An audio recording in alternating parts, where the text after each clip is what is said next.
નમસ્કાર, હું છું ગોપી ગાંગર અને આપ જોઈ રહ્યા છો નિર્ભય ન્યૂઝ. આપણી સાથે અત્યારે ગોંડલથી એડવોકેટ સંજય પંડિત જોડાયા છે. સંજયભાઈ જે છે એ જે પીડિતા, સગીર પીડિતા જે હતી, જેની સાથે બલાત્કાર થયો હતો, અમિત ખૂટ કેસ જે છે તે ખૂટ કેસની અંદર આ પીડિતાના વકીલ તરીકે સંજય પંડિત સર છે. સર, આપની સાથે જ ડાયરેક્ટ સીધો સવાલ કરી લઉં, કારણ કે આજે આરોપીએ આત્મહત્યા કરી છે. આ કેસ ઉપર આની કઈ રીતની ઇમ્પેક્ટ જોવા મળશે? કારણ કે હજી તો એફઆઈઆર રજીસ્ટર થઈ છે, 48 કલાક પોલીસે પકડવાની તજવીજ શરૂ કરી પહેલા જ એને આત્મહત્યા કરી લીધી છે. જી, હવે એ મને પણ સાંભળવા મળ્યું છે કે જે આરોપી છે એને સુસાઇડ કર્યું છે, પણ કયા કારણોસર સુસાઇડ કર્યું છે એ હજી કંઈ સામે આવ્યું નથી કે એવા કોઈ સમાચારો સામે આવ્યા નથી. બીજું કે આરોપીએ કોઈ સુસાઇડ નોટ લખી હોય એવું પણ ક્યાંયથી કંઈ જાણવા મળ્યું નથી. એટલે કયા કારણોસર આ સુસાઇડ કર્યું છે એ હજી જેને કહેવાય કે તપાસનો વિષય છે. કદાચ એવું બની શકે કે આજે એ જે આરોપી છે એ મારા ધ્યાનમાં છે ત્યાં સુધી લગભગ 40-42 વર્ષની ઉંમરનો વ્યક્તિ છે અને મેરિડ વ્યક્તિ છે. અને લગ્ન કરેલા વ્યક્તિથી માની લ્યો આવું કોઈ કૃત્ય થઈ ગયું હોય ને પછી એની સોશિયલ ઇમેજ ડેમેજ થઈ છે અને આવું બધું જેને કહેવાય કે આક્ષેપણીમાંથી થયા હોય, એટલે કાનૂની પ્રક્રિયાથી ડરી ગયા હોય અથવા તો કાનૂની પ્રક્રિયામાંથી પસાર થવાની એમની હિંમત ના હોય, એવું બની શકે. એટલે એના કારણે કદાચ એમણે આ પગલું ભર્યું હોય એવી શક્યતા નકારી શકાય નહીં. કારણ કે આમાં ઘણી કાચા હૃદયનો માણસ હોય, એનાથી એક વખત કૃત્ય થતા થઈ જાય અને પછી પાછળથી એના પરિણામો શું આવવાના હોય એની ખ્યાલ ન હોય, અને જ્યારે પરિણામો આવે ત્યારે એનાથી એ હાર્શ કન્ડિશનમાંથી બહાર નીકળી શકે એમ ના હોય, અથવા તો એનાથી જેને કહેવાય સહન થઈ શકે એવી પરિસ્થિતિ ના હોય, તો એવા કિસ્સામાં ઘણી વખત માણસ છે એ આ પ્રકારના પગલા ભરી લેતું હોય છે. કારણ કે એને જે જગ્યાએ સુસાઇડ કરી એમની પોતાની વાડી છે, અને વાડીમાંથી જ્યારે પોલીસ ત્યાં પહોંચી અને પોલીસ ઇન્વેસ્ટિગેશન કર્યું અને જે લોકો ત્યાં આગળ પહોંચ્યા હતા એ લોકોએ સીધો આરોપ લગાવ્યો કે અનિરુદ્ધસિંહ જાડેજાએ પૈસા આપી ખોટી ફરિયાદ કરાવી છે. આપ તો પીડિતાના વકીલ છો, આપનું શું કહેવું છે? કારણ કે આવું ત્યાં આગળ ચર્ચા છે અને આરોપ પણ લાગી રહ્યા છે. જી, જે રીતે આજે એક વસ્તુ સમજો કે જ્યારે આ પીડિતા એની પોતાની ફરિયાદ આપવા ગઈ હતી ત્યારે સવારથી એ પોલીસ સ્ટેશને બેઠી હતી અને સાંજે એની ફરિયાદ નોંધાણી છે. એની ફરિયાદ નોંધતા પહેલા પોલીસે એને ક્રોસ વેરિફિકેશન કર્યું છે, બધી પૂછપરછ કરી છે, એને એકલી બેસાડીને એનું વિડીયોગ્રાફી કરાવીને એની ફરિયાદ લેવામાં આવી છે. અને ફરિયાદ લેતા પહેલા જે તપાસ કરનાર પીએસઆઈ હતા મહિલા, એ જેઠવા મેડમ કરીને કોઈ હતા, એને પીડિતાને પહેલા કમિશનર ઓફિસે લઈ ગયા હતા. એટલે ઉચ્ચ અધિકારીઓએ પણ એફઆઈઆર નોંધતા પહેલા સમગ્ર પૂછપરછ કરી છે. અને પોલીસને જ્યારે પ્રાઇમા ફેસે એવું લાગ્યું કે ના ખરેખર આવી કોઈ ઘટના બની છે કે આવો બનાવ બન્યો છે, ત્યારબાદ પોલીસે આ આખી પૂછપરછ કમ્પ્લીટ કરી અને પોલીસને જ્યારે સેટિસ્ફાઈડ થઈ પોલીસ પીડિતાના જેને કહેવાય કે બધા કહેવા ઉપરથી, હકીકતો જે જણાવી એના ઉપરથી, ત્યારબાદ જ એફઆઈઆર નોંધાણી છે. એવું નથી કે પીડિતા અહીંયા ગઈ હોય અને ફરિયાદ નોંધાઈ ગઈ હોય. આવા કિસ્સામાં માની લ્યો પહેલેથી જ કોઈ એવી ગોઠવણ હોય પોલીસ સાથેની કાંઈ પણ, તો પીડિતા જાય ને તરત ફરિયાદ નોંધાઈ જાય. પણ આ કિસ્સામાં એવું થયું નથી. ઉલટાનું પીડિતાની ફરિયાદ ન લેવા માટે થઈને પોલીસે ઘણા બધા ધમપછાડા કર્યા હતા. પીડિતા સાથે શરૂઆતમાં તો પોલીસે જેને કહેવાય કે વર્તન એવું કર્યું હતું જાણે કે પીડિતા આરોપી હોય. જ્યારે અમે પોલીસ સ્ટેશને ગયા હતા ત્યારે મારા બીજા એડવોકેટ મિત્ર છે દિનેશભાઈ પાતર, એ જ્યારે પોલીસ સ્ટેશને ગયા ત્યારે પીડિતાને નીચે એક આરોપીની જેમ બેસાડી રાખી હતી આ પોલીસવાળાઓએ. એટલે તરત પછી વકીલે એને કીધું કે ભાઈ આ કોઈ ફરિયાદી છે, આ બેન કોઈ આરોપી નથી. અને 17 વર્ષની છોકરી છે, માઇનોર છોકરી છે. આજે પણ સવારથી એની પૂછપરછ પોલીસ કરી રહી છે. અને મને જ્યારે એવા સમાચાર પણ મળ્યા કે ડીસીપી ઝોન 2 છે એ એને બંધ દરવાજો કરીને પૂછપરછ કરતા હતા. હવે ખરેખર આ પીડિતા છે એ માઇનોર છે, 17 વર્ષની દીકરી છે. એટલે કોઈને કોઈ એના પરિવારજનોની હાજરીમાં કે ઈષ્ટ મિત્રની હાજરીમાં એની પૂછપરછ જે કાંઈ કરવાની હોય એ કરી શકાય. આ રીતે કોઈ આરોપીની રિમાન્ડ લેતા હોય એના દરવાજા બંધ કરીને કોઈ ઉચ્ચ અધિકારી પીડિતાને દબાવે અથવા તો તપાસ કરે, પૂછપરછ કરે, એ પોસ્કોના કાયદા હેઠળ પણ યોગ્ય નથી અને ઇલીગલ છે એવું મારું માનવું છે. અને અત્યારે પણ મને એવું જાણવા મળ્યું છે કે સવારથી પોલીસની કસ્ટડીમાં છે આ પીડિતા, અને કમિશનર ઓફિસને લઈ જવામાં આવી છે. અને એની એક બેનપણી છે એને પણ અહીંયા લઈ જવામાં આવી છે અને પોલીસ એની પૂછપરછ કરી રહી છે. તો આ માઇનોર વ્યક્તિ છે, એના કોઈ સગાવાલાને પોલીસે જાણ કરી છે કે નહીં? આ રીતે પોલીસ પૂછપરછ કરે છે ઇલીગલ રીતે, તો પોલીસ આમાં શું કરવા માંગે છે એ પણ મોટો સવાલ છે. આજે માની લો કોઈ એક વ્યક્તિએ સુસાઇડ કર્યું છે, આરોપીએ, તો એના ઘણા બધા કારણો હોઈ શકે. અને તમે જેમ કહો છો કે ભાઈ આમાં અનિરુદ્ધસિંહ જાડેજાનું નામ સામે આવે છે કે ભાઈ આ એ કરાવ્યું છે કે, હા, આપનો અવાજ નથી આવતો બેન. જી જી સંજયભાઈ, અત્યારે સુસાઇડ નોટ આવી છે અને સુસાઇડ નોટ જે છે એ ત્યાંથી અમને જે મળેલી છે તેના પ્રમાણે એમાં બહુ ક્લિયરલી એવું લખેલું છે કે મારા મરવા પાછળ મજબૂર કરવા પાછળ અનિરુદ્ધસિંહનો જ હાથ છે. અને બીજી એક નોટ જે એમને છેલ્લી 3 કાગળ મળ્યા છે એની અંદરથી, અને ત્રીજા કાગળની અંદર લખ્યું છે કે હું અનુભાના દબાણથી ગળા ફાંસો ખાઉં છું અને રાજદીપસિંહના ત્રાસથી મરું છું. આ પ્રકારનું લખવામાં આવ્યું છે. જી, એટલે મેં એ જ કીધું કે સુસાઇડ નોટ હજી અમારી સામે આવી નહોતી. હવે સુસાઇડ નોટમાં જે મરનારે આ બધું લખ્યું છે, તો એની પાછળના શું તથ્યો છે, શું કારણો છે, હવે એ તો એને જ ખ્યાલ હોય. બરોબર. પણ આ કેસમાં લીગલી હવે શું થશે મને એ સમજવું છે, કારણ કે જે પીડિતાએ આરોપ લગાવી દીધો, પીડિતા પણ અત્યારે કદાચ રાજકોટ પોલીસની કસ્ટડીમાં છે, તેની સાથે પણ પૂછપરછ ચાલી રહી છે. જી જી જી જી, હા, એટલે એ જ કહું છું કે ભાઈ હવે આ સુસાઇડ નોટમાં મરણ જનારે આ રીતે કઈ રીતે લોકોના નામ નાખ્યા છે, એની પાછળનું તથ્ય શું છે કે એની પાછળનું કારણ શું છે, એ મરનાર જ કહી શકે, અથવા તો પોલીસે હવે જે ઇન્વેસ્ટિગેશન કરે અને સામે આવે તો થઈ શકે. બીજું કે માની લ્યો કે કોઈ વ્યક્તિ છે આજે કોઈ બીજી વ્યક્તિને મરવા માટે મજબૂર કરતી હોય, એવા કોઈ સંજોગો હોય.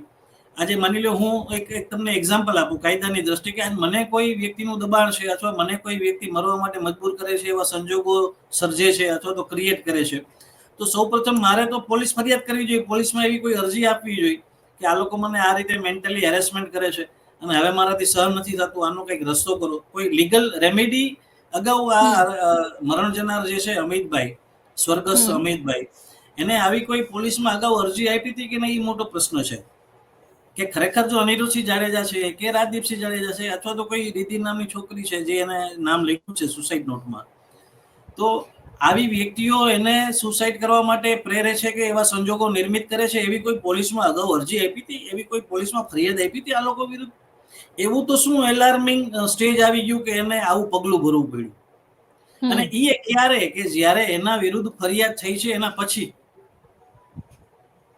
એના વિરુદ્ધ જે દુષ્કર્મની ફરિયાદ નોંધવામાં આવી છે એના પછી એને આ પગલું ભર્યું છે. એટલે આ પણ જેને કહેવાય કે ક્યાંક ને ક્યાંક ઘણી બધી શંકાઓ ઉપજાવનારું આ સ્ટેટમેન્ટ કહી શકાય કે આ સુસાઇડ નોટ કહી શકાય. કારણ કે જો ખરેખર એવા કોઈ સંજોગો હતા, કોઈ વ્યક્તિઓ કે કઈ એવા કાવતરા થતા હતા, તો અગાઉ એને કાયદાની મર્યાદામાં રહીને પોલીસને કે બીજે ત્રીજે કોર્ટમાં કંઈક એના વિરુદ્ધ, એ લોકો વિરુદ્ધ કંઈક કાર્યવાહી કરવી જોઈએ, અરજી આપવી જોઈએ. એવું અગાઉ કંઈ થયું છે કે નહીં એવું મને ખબર નથી. જો થયું હોય તો કહી શકાય, બાકી તો હવે આ પહેલા અમિત ખૂટે એક કેસ કરેલો છે અનિરુદ્ધસિંહ જાડેજા વિરુદ્ધ. ના, એ બાબતે તો મને કઈ બહુ આઈડિયા નથી. એટલે જો માની લો હવે આ અમિતભાઈ ખોટ છે, એને અનિરુદ્ધસિંહ જાડેજા ઉપર કોઈ કેસ કર્યો છે એવું તમે મને માહિતી આપો છો, ધેટ મીન્સ કે અગાઉ જે એ લોકોની કંઈક ને કંઈક રાઇવલરી ચાલે છે, અંદરો અંદર એકબીજાને તકલીફ છે, તો તે જ્યારે એને ફરિયાદ કરી હતી જે તે વખતે, ધેટ મીન્સ કે અનિરુદ્ધસિંહ એવું કંઈક કર્યું હતું એટલે એને તરત ફરિયાદ કરી હતી. માણસ અનિરુદ્ધસિંહ બીજા એવો નથી, એ તો સાબિત થાય છે. જો અનિરુદ્ધસિંહ બીજા તો બીતો હોત તો એ ફરિયાદ જ ના કરત. જે તે વખતે એને ફરિયાદ કરી છે, ધેટ મીન્સ કે એ માણસ એટલો કેપેબલ છે, સામનો કરી શકે છે કોઈ પણ વ્યક્તિનો. તો જો આવા જ સંજોગો એવા નિર્મિત થતા હતા સુસાઇડ કરવાના, તો અગાઉ એને પોલીસમાં ફરિયાદ કરવી જોઈતી હતી આ લોકો વિરુદ્ધ. માની લો રાજદીપસિંહ છે કે અનિરુદ્ધસિંહ જાડેજા છે, એ એને કોઈ રીતે હેરાન કરતા હતા કે કઈ એવા સરકમસ્ટન્સીસ ક્રિએટ કરતા હતા, તો એને પોલીસને જાણ કરવી જોઈએ. અચ્છા સર, પછી આ આખા કેસની અંદર, કારણ કે હવે ફોરેન્સિક પીએમ પણ કરવામાં આવી રહ્યું છે, એટલે ફોરેન્સિક પીએમ થકી ક્યાંક જેને કહેવાય કે આત્મહત્યાનો મામલો અત્યારે લાગી રહ્યો છે, પણ બધા જ પહેલુંને પોલીસ આમાં ઇન્વેસ્ટિગેટ કરતી હોય છે કે શું એને સુસાઇડ કર્યું છે કે આ કોઈ હત્યા છે કે એવું કંઈ પણ આની અંદર ઇન્વેસ્ટિગેટ પોલીસ કરતી હોય છે. જી, હવે આવા ફોરેન્સિક પીએમ થાય એ તો બહુ સારી વાત છે, જેથી કરીને સત્ય બહાર આવી શકે. કારણ કે આજે જે રીતે એની સુસાઇડનો જે ઘટનાક્રમ છે, જે રીતે મને સોશિયલ મીડિયાના માધ્યમથી સાંભળવા મળ્યું છે કે એની લાશ કે એનું બોડી છે એ કોઈ વાડીમાં, એની પોતાની વાડીમાં કંઈક ઝાડવા ઉપર એને હેંગ થયેલું મળ્યું છે. તો આજે ઝાડવું છે કોઈ પણ, એની હાઈટ બહુ ઊંચી હોય, બરોબર. કોઈ પણ વ્યક્તિને સુસાઇડ કરવું હોય તો એટલા માટે થઈને એટલી લાંબી દોરી એ બધું બાંધવું પડે, એના માટે સીડી કે મોટું સ્ટૂલ જોઈએ કાંઈક. તો ઘટના ક્રમ વખતે પોલીસને ઇન્વેસ્ટિગેશન દરમિયાન આવી કોઈ વસ્તુ અહીંયા મળી છે કે નહીં? કારણ કે કોઈ પણ માણસ સુસાઇડ કરશે એ જનરલી શું કરે કે ઘરમાં પંખાના હુકમાં ટીંગાઈ જાય, કે જ્યાં 9-10 ફૂટની હાઈટ હોય. ઝાડવાની હાઈટ તો બહુ મોટી હોય, કારણ કે સામાન્ય માણસની હાઈટ છે 5.5-6 ફૂટની હોય છે આપણા ગુજરાતી લોકોની, જેને કહેવાય. તો 5.5-6 ફૂટનો માણસ હોય, હવે એ 8-9 ફૂટની હાઈટે પંખાના હુકમાં કે કંઈ કરીને ટીંગાઈ જાય તો એ વસ્તુ એમ થાય કે કદાચ એને સુસાઇડ કર્યું હોય, બની શકે. પણ ઝાડવામાં માની લે, હવે ઝાડવાની હાઈટ કેટલી છે મને તો ખબર નથી. હવે અહીંયા બનાવ ઘટનાક્રમ અહીંયા છે, પણ જો ઝાડવામાં અને એ ઝાડવાની હાઈટ લાંબી હોય, બહુ મોટી દોરી એને બાંધી હોય એવું કર્યું હોય, તો એવું બની શકે કે કોઈ એને માર્યો હોય ને પછી લટકાડી દીધો હોય. એવી શક્યતા નકારી શકાય નહીં. આ બધી તપાસનો વિષય છે. ફોરેન્સિકમાં પીએમ થશે તો આ બધી સામે આવી જશે કે ખરેખર આ હેંગ થયો એના કારણે જ એનો શ્વાસ રૂંધાઈ ગયો અને એ ડેડ થઈ ગયો છે, અથવા તો બીજા કોઈ કારણસર થયું છે. જે પીડિતા છે, પીડિતા સાથે આપની વાત થઈ, પીડિતા શું કહી રહી છે આખા મામલે? પીડિતા અત્યારે સવારથી પોલીસની કસ્ટડીમાં છે.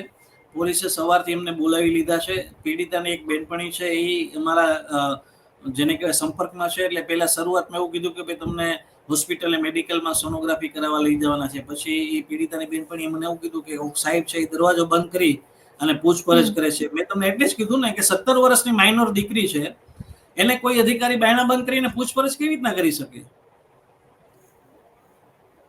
બિલકુલ. એના કોઈ એના વડીલ હાજર ન હોય તો એમ કેવું પડે ભાઈ તારા વકીલને તું બોલાવી લે, તારા વકીલની હાજરીમાં અમે પૂછપરછ કરશું. મેં ફોન કર્યો તો એને મારો ફોન ન ઉપાડ્યો એ અધિકારીએ. મેં એ પીડિતાની બેનપણીને કીધું દે સાહેબને મારે વાત કરવી છે, હું પૂછું કે ભાઈ તમે આને શેના માટે આટલી બધી વાતથી બેસાડી રાખી છે? હાલો તમે તપાસ કરો, કોઈ વાંધો નહીં, પૂછપરછ કરો, તમારો રાઈટ છે, પણ આ માઇનોર છે એના ધ્યાનમાં હોવું જોઈએ. આજે પીડિતા છે કોઈની નથી. બિલકુલ. પણ સર સવાલ અહીંયા એ ઉભો નથી થતો, કારણ કે ઘટના થઈ શનિવાર સવારની આ આખી ઘટના છે. હજી સુધી આરોપીને પોલીસ દ્વારા પકડવા નહોતો આવ્યો.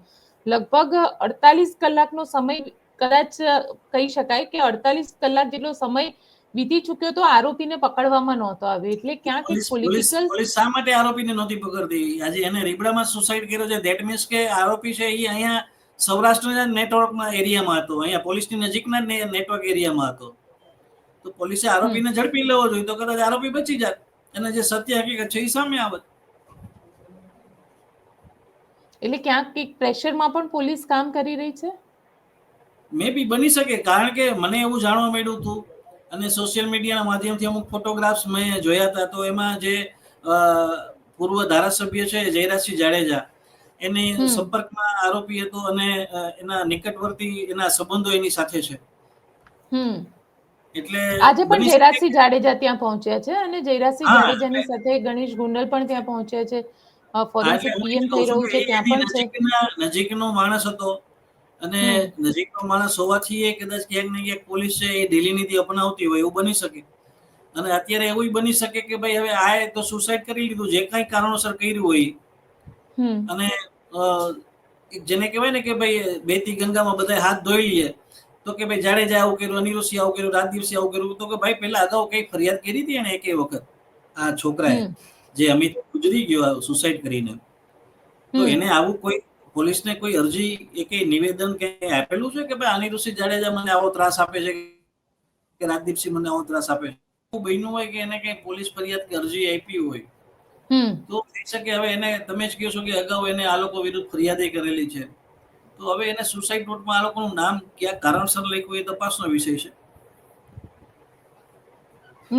સર આ આખા મામલે તમને લાગે છે કે કારણ કે હવે તો જે આરોપી છે, આરોપીએ આત્મહત્યા કરી લીધી છે, પીડિતાના ન્યાય માટેનું શું? પીડિતાને હવે પીડિતાની આ જે પ્રોસિજર છે એ પ્રોસિજરમાં હવે કોર્ટ શું કરે આવા કેસની અંદર? આવા કેસમાં તો હવે એક વખત આરોપી ગુજરી જાય એટલે આખો કેસ પૂરો થઈ જાય, એબેટ થઈ જાય છે. પરંતુ પોક્સો એક્ટ છે, જે પોક્સોનો કાયદો છે, એમાં જે વિક્ટીમ છે એને સરકાર તરફથી જેને કહેવાય કે અમુક વળતરની રકમ ને એવું મળતું હોય છે. જો પીડિતાની ઈચ્છા હશે તો અમે એ બાબતે પ્રયત્ન કરશું. અને હજી આ તપાસ ચાલી રહી છે. આવું બધું સુસાઇડ નોટમાં સામે આવ્યું છે કે ભાઈ આ એક છોકરીનું નામ સુસાઇડ નોટમાં આવ્યું છે, તો આ બધી તપાસ છે એ ક્યાં જઈને ઊભી રહી છે એ તો હવે તપાસ થાય પછી જ ખ્યાલ આવશે બધી. કારણ કે એટલે જે ત્યાં આગળ એવી ચર્ચા છે કે અનિરુદ્ધસિંહ જાડેજા જે છે એમના દ્વારા જે પીડિતા છે એ પીડિતા એના એટલે અનિરુદ્ધસિંહ જાડેજાને કહેવાથી પીડિતાએ એફઆઈઆર કરી છે. મેં એ જ કીધું કે ભાઈ it is a subject of investigation, કે બોલવાવાળા કે આક્ષેપ લગાડો તો બહુ સહેલો છે, પરંતુ એના પાછળનું કંઈક કારણ કે એના પાછળના કંઈક પુરાવા એ તો જ્યારે પોલીસ તપાસ કરશે ત્યારે બધું દૂધનું દૂધ અને પાણીનું પાણી થઈ જશે. બિલકુલ સર, આપ અમારી સાથે જોડાયા તેના માટે આપનો ખૂબ ખૂબ આભાર. Thank you. તો આપ શું વિચારો છો કોમેન્ટ બોક્સમાં ચોક્કસથી લખજો અને અમારી ચેનલ નિર્ભય ન્યૂઝને લાઇક, શેર અને સબસ્ક્રાઇબ કરવાનું ભૂલશો નહીં. આભાર.